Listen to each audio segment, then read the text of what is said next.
স্বৈরাচারীরা তার পতনের সমস্ত ছিদ্র বন্ধ করে, কিন্তু একটা ছিদ্র বন্ধ করতে পারে না।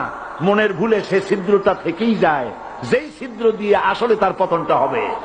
ক্ষমতায় গিয়ে মনে করে চিরকাল ক্ষমতায় থাকবো।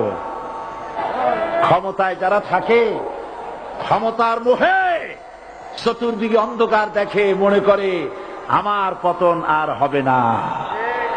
কিন্তু তোমাকে বুঝিবে যে গোকুলে বাড়ি শেষে।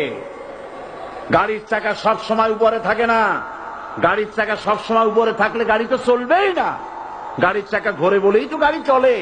সুতরাং এই উপরে তোমার চাকা উপরে এখন আছে বলে, তোমার দলের চাকা উপরে আছে বলে যারা মানুষের উপরে জুলুম করছো, সময় আসবে এমন ইন্দুরের গর্ত অপমানা পালাবার জন্য